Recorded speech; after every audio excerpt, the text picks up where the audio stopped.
നമസ്കാരം. കൊല്ലം ചിന്നക്കടയിലുള്ള കൈകൊട്ടി ഈശോയുടെ പള്ളി. ഇവിടെ വന്ന് പ്രാർത്ഥിച്ച എന്ത് ആഗ്രഹവും സാധിച്ചു തരുമെന്നാണ് വിശ്വാസം. വീഡിയോ ഇഷ്ടപ്പെടുന്ന ആൾക്കാരുണ്ടെങ്കിൽ തീർച്ചയായിട്ടും ഒന്ന് ഷെയർ ചെയ്യാൻ മറക്കില്ല.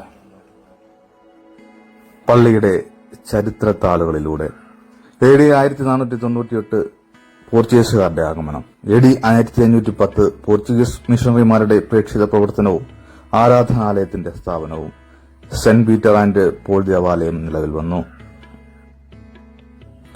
AD 1745 തുയ്യം സെന്റ് സെബാസ്റ്റ്യൻ ദേവാലയം ഇന്നു നിൽക്കുന്നിടത്ത് സ്ഥാപിതമായി. AD 1845 തുയ്യം പള്ളി കത്തീഡ്രലായി ഉയർത്തപ്പെടുന്നു. 1845 1905 വരെ കൊല്ലം രൂപത അധ്യക്ഷന്മാർ തുയ്യത്ത് വസിച്ചിരുന്നു. AD 1912 കൈകെട്ടിയ ഈശോയുടെ തിരുസ്വരൂപം തുയ്യം പള്ളി അങ്കണത്തിലുള്ള കുരിശടിയിൽ സ്ഥാപിച്ചു. AD 1991 തുയ്യം പള്ളിയുടെ പുനരുദ്ധാരണവും കൈകെട്ടിയ ഈശോയുടെ പുതിയ കുരിശടി അഭിവാദ്യ ജോസഫ് പിതാവ് ആശീർവദിച്ചു.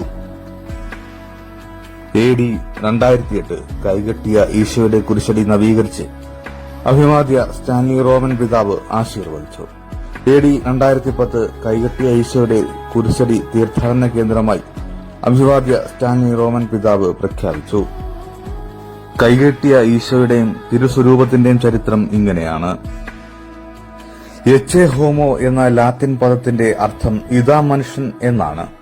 യേശുനാഥന്റെ പീഡാനുഭവ ചരിത്രത്തിൽ പിലാത്തോസ് യേശുവിനെ ചമ്മട്ടി കൊണ്ടടിച്ച് പടയാളികൾ ഒരു മുൾക്കിരീടമുണ്ടാക്കി അവന്റെ തലയിൽ വെച്ചു. ഒരു ചുവന്ന മേലങ്കി അണിയിച്ചു. ജനക്കൂട്ടത്തിന്റെ മധ്യത്തിൽ കൊണ്ടുവന്നു. അപ്പോൾ പിലാത്തോസ് അവരോട് പറഞ്ഞു, ഇതാ മനുഷ്യൻ. ഈ ചരിത്ര പശ്ചാത്തലമാണ് തിരുസ്വരൂപത്തിന് പിന്നിലുള്ളത്. 1498 പോർച്ചുഗീസുകാർ കോഴിക്കോട് വന്നു. അവരുടെ ആരാധനയ്ക്കായി കൊല്ലത്ത് സെന്റ് പീറ്റർ ആൻഡ് പോൾ ദേവാലയം നിർമ്മിച്ചപ്പോൾ യൂറോപ്പിലെ ബെൽജിയത്തിൽ നിന്ന് കർമ്മലിത്ത വൈദികർ കൊണ്ടുവന്ന തടിയിൽ തീർത്ത തിരുസ്വരൂപം സ്ഥാപിച്ചു. ഈ തിരുസ്വരൂപത്തെ എക്കുസാമി എന്ന നാട്ടുകാർ വിളിച്ചു. എക്കുസാമി അച്ഛന്റെ അടുത്ത് വരുന്നവർക്ക് ധാരാളം അത്ഭുതങ്ങൾ ലഭ്യമായെന്ന അറിവ് ജനബാഹുല്യത്തിന് ഇടയാക്കി. 1912 തുയ്യം ഇടവക പള്ളിയായി സെന്റ് സെബാസ്റ്റ്യൻ ദേവാലയം ഉയർത്തിയപ്പോൾ എക്കുസാമി അച്ഛന്റെ ഒരു കുരിശടി റവറന്റ് ഫാദർ ജോസഫിന്റെ നേതൃത്വത്തിൽ സ്ഥാപിച്ചു. സെന്റ് പീറ്റർ ആൻഡ് പോൾ പള്ളിയിൽ നിന്നും തിരുസ്വരൂപം സെന്റ് സെബാസ്റ്റ്യൻ ദേവാലയത്തിലേക്ക് മാറ്റി സ്ഥാപിച്ചു. വിളിച്ചാൽ വിളി കേൾക്കുന്ന അപ്പനൊരു നിറസാന്നിധ്യമായിരുന്നു. സെന്റ് സെബാസ്റ്റ്യൻ ദേവാലയം 1991 പുതുക്കി പണിതപ്പോൾ കൈകെട്ടിയ ഈശോയ്ക്ക് ഒരു പുതിയ കുരിശടി കൂടി പണിതു. തിരുസ്വരൂപം ഇന്ന് കാണുന്ന കുരിശടിയിലേക്ക് മാറ്റി സ്ഥാപിച്ചു. ആരുടെയും പ്രോത്സാഹനമോ തിരുകർമ്മങ്ങളോ കൂടാതെ എല്ലാ വെള്ളിയാഴ്ചകളിലും ധാരാളം ജനങ്ങൾ പ്രാർത്ഥനയ്ക്കായെത്തി. 2001 റവറന്റ് ഫാദർ K. ജേസുദാസ് ദിവ്യബലി ആരംഭിച്ചു. ധാരാളം ഭക്തജനങ്ങൾ ബലിയിൽ സംബന്ധിച്ചു. 2018 ഈ കുരിശടി നവീകരിച്ചു, ആശീർവദിച്ചു.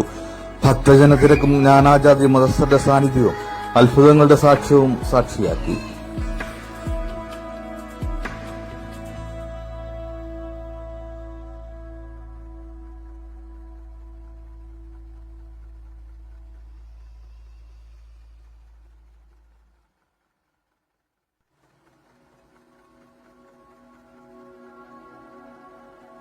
Do you think we'll ever go back down? I don't know.